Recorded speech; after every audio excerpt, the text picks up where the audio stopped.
Welcome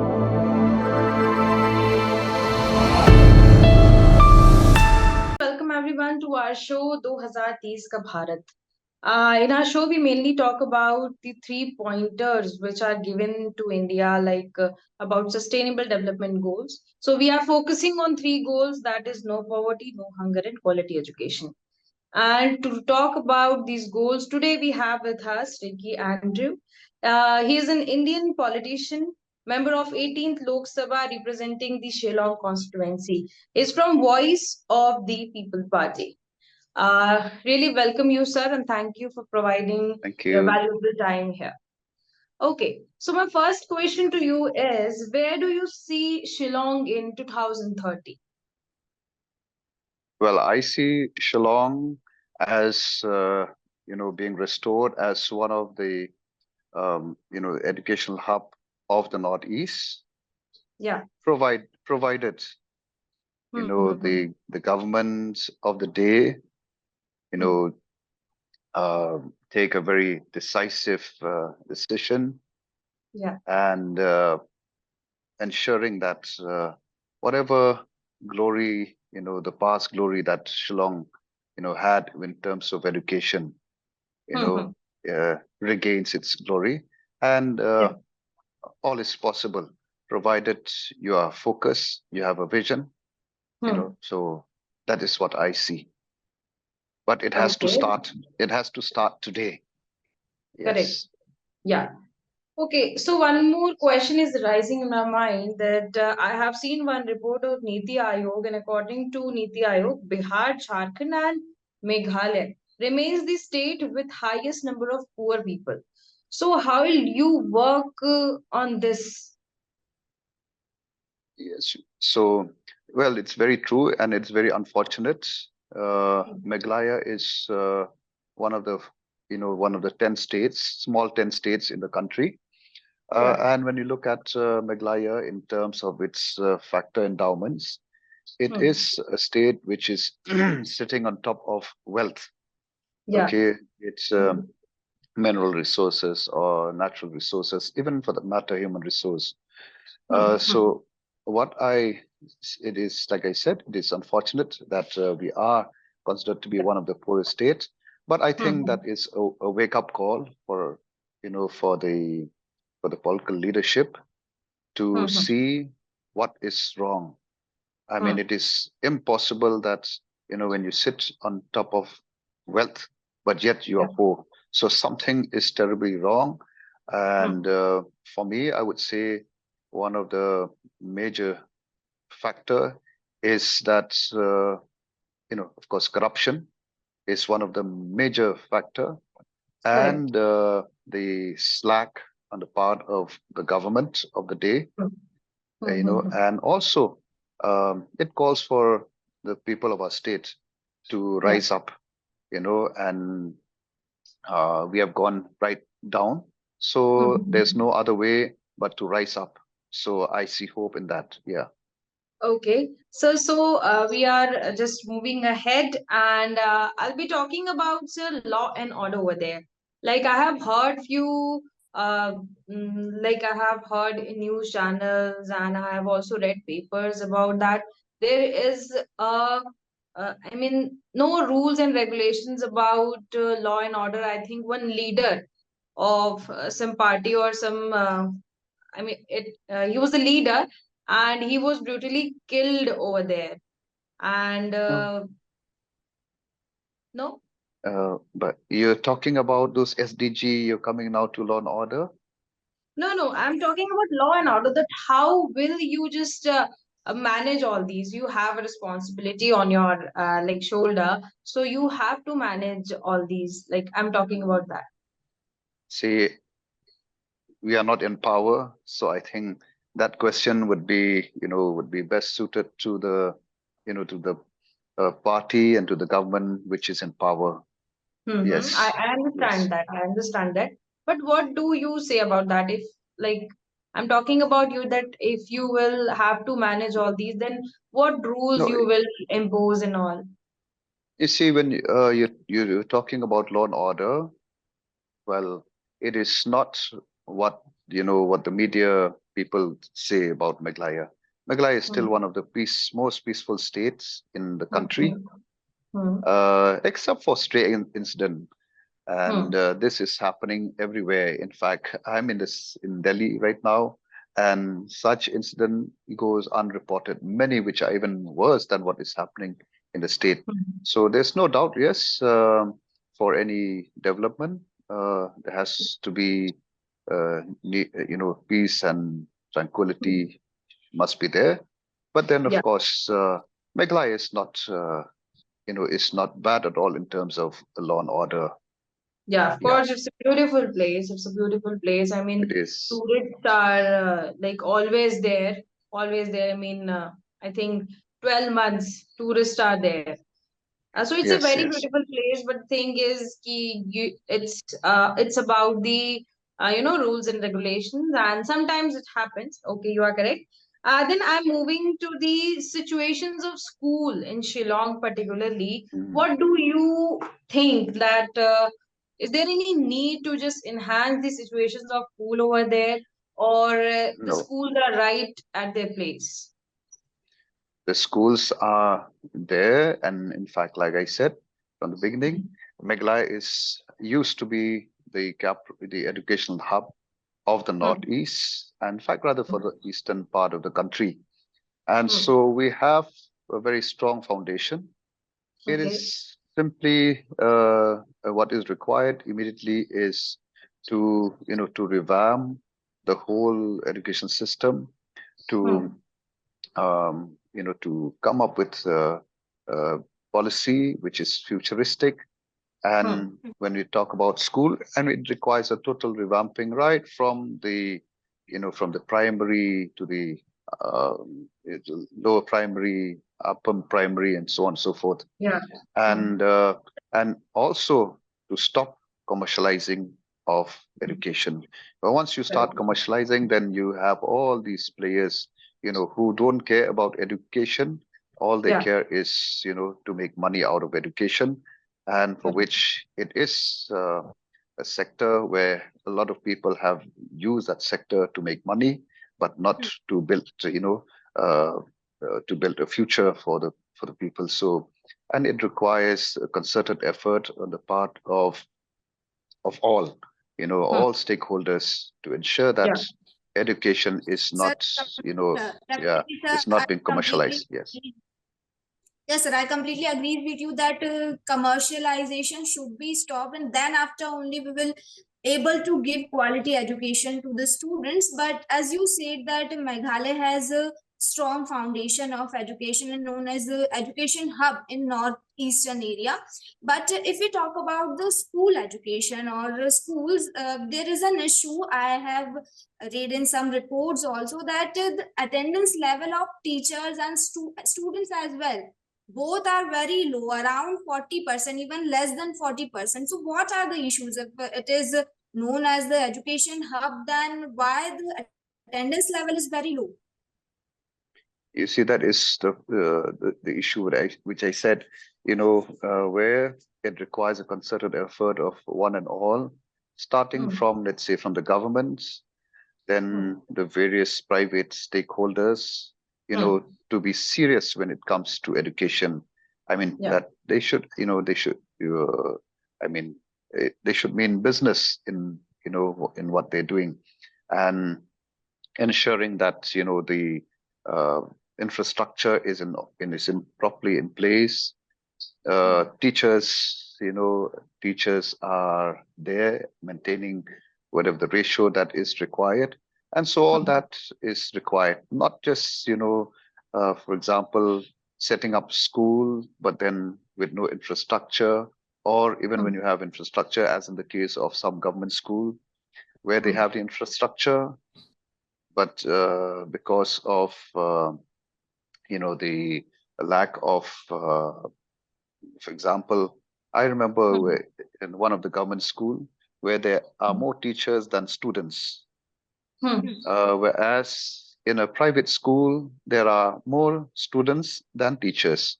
So Right. what I see is this, in some, for example, in some of the village, you may find Hmm. two, three schools, So it would be much better.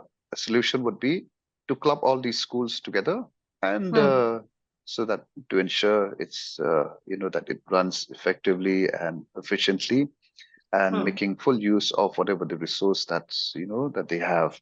So that is a solution that I see. I repeat, where in some villages you find no schools, in some villages there are more than two, three schools, both Yeah. government, then some private run, some mission run institution. So if that can be clubbed together, that would be good for, especially in the school and especially in the rural areas. Yes. Yeah. And to So stop, yeah, mushrooming of as you schools, highlighted especially in the urban area. Yeah. Yeah. So as you highlighted the point of government schools and private school here, you have compared both the schools. Like in government school, the number of students is less, the number of teachers are more. And in private school, it's completely opposite. So why people are not why people don't want to send their children to government school? Like, are the government schools not providing quality full education, or what are the problem? Why people don't want to send their children there? Yeah, you just said it correctly. In the government institutions, some of the appointments, I would say, is questionable. That is where I said corruption. When I say corruption, it's not just corruption in monetary terms, but corruption, for example, as in the selection of quality teachers, teachers who are really dedicated, teachers who see that teaching is their calling, not Yeah. just, to get job, you know. Yeah. So because teaching is one profession, just like, nurses where or doctors where there has to be a calling. Don't Yeah. take it as just for the sake of getting a job. So Mhm. that is where some serious effort, some serious introspection needs to Mhm. take place. Yeah. Mhm. Okay. Okay, so when we talk about schools and when we talk about people, there's always one thing in mind that what kind of teachers are there in the school. So if we talk about the government school, there is always an examination for teachers to just teach in school. Like they have to give examination and then they have to enter the government school to teach the children. So when we talk about the private school, there is always a quality check that government school teachers are always in a degraded form. Like if I not about all government school, but if we talk about few government school, the teachers are not up to the mark. There's always a question in their face that how they will teach students, and I have seen various videos. I'm not talking about simply of Shillong or Meghalaya. I'm talking about whole India. I've seen videos where teachers are not able to spell the spelling of apple. So it's a big question about the government teachers and how they are teaching students and how the government is appointing them to teach the children. So how will India work on this point? So I'm like it's a little bit a worried point over here that how will India just gain the marks in government school criteria? See, that is where, this is a problem, I think, not just in the state of Meghalaya, across, Yeah, across across the India. nation. Hmm. Yes, and so some mechanism has to be devised to really ensure and to check that the teachers are appointed through through the right process, Yeah. and but at the same time, what I see is that you know we should ensure that whenever a policy is is being adopted or policy is contemplated, I Hmm. think we must ensure that in a country like India, which is so diverse, Hmm. okay, so there is a diversity, for example, across the Yeah. country, and so keeping in mind that diversity, I think some uh, we must ensure that, uh, for example, Northeast cultural, there's a lot of cultural, Yeah. diversity compared to the rest of India. So Mhm. keeping all that in mind, Yeah. policy has to be framed in such a manner that you give freedom, you give the liberty to the different region or different state to come up with their own policy. Uh, Correct. Even, for example, in selection of teachers, for example, in a state like Meghalaya, where Mhm. when we have, like, for example, the JNV school, right? Yeah. So where you have teachers who do not even know the language of the state. So it Yeah. would be good if you appoint teachers who know the also the language of the state, who know the culture of the state, so that Correct. when they stand before the children, at Hmm. least they know the background, they know the culture. So, Correct. and connecting with the students would be much easier than, Yeah. sending someone who has no idea about the culture, Hmm. the cultural values of the state. So, Mhm. I mean, those are some things that need to be looked into. So, any kind of uniformity especially in a country like India, is not Yeah. good. So, or in other words, centralization that we are seeing today, this move Mhm. towards centralization of everything, this is going to be Correct. devastating for the future, Yeah. be it in education, be it in many sector. Correct. Correct. So, especially in the field of Definitely. education, yes. One more and last question to you, sir, because we have to end it early. Last question is, I have read an article that migration in Meghalaya is the cause of degradation. Do you agree with this point? Like people Migration of are what? degradation of development. If we talk about particularly Meghalaya, people from Bihar, people from Jharkhand, people from West Bengal are there. They are migrating from their own state and they are just living in Meghalaya. And due to this, the employment criteria, or we can say the real, the core Meghalaya is losing its presence. I have read an article. And for that reason, that is why, as a party, we want that, we're going to fight for this, the inner line permit, to Hmm. ensure that people from outside the state do not come and take over jobs which our people could take up. Well, Hmm. of course, we cannot, in a country like India, Hmm. well, we cannot prevent Yeah. people from coming, but at the Mm-hmm. same time, in a state like ours, which is small, where we have, even in terms of population, so I Yeah. think the interests of our people should come first. But Correct. again, mechanism has to be worked out, and one such mechanism is the inner line permit to prevent people coming. Of course, they're most welcome to come as tourists, Mm-hmm. and I mean, which is we are more than happy to have them. But then Hmm. to come as workers, that has to be, to be checked. Yeah. Otherwise, Should be in limited form, I where guess. Right? where will our people go? So, Correct. but of course, there are areas where we do need, people with skills when we don't have them. But then I Mm-hmm. think, in the right approach would be to ensure Hmm. that our people are not, um, they have their fair share of the, of employment in our Yeah. state, and to ensure that people from outside the states, are checked. They can come, Yeah. maybe as tourists, but Hmm. and not to take up those, jobs which our people could do it. Yes. Correct. So For what Correct. me, you see, because yeah, in other yeah, states, the wages are very, very low. So when they Hmm. come there, at least they get a better wage.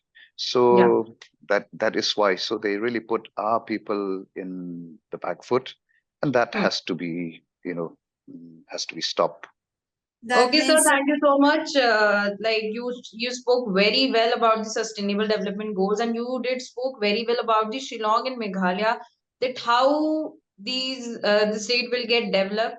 And of course, the Shillong is a very beautiful place, and you also told that the tourists are always there. And I think what you spoke about, that how will be Shillong in 2030, I think this will be fulfilled, and I think you will contribute to this also. So very thankful to you for providing this time, and Yeah, I think Shillong will be the most beautiful place in 2030, and you will be contributing to it. Thank you so much. Thank you so much, sir, thank for you, your thank valuable you, time. thank you, Thank Yeah, you. thank you, we are so thank you. grateful that you gave us a time.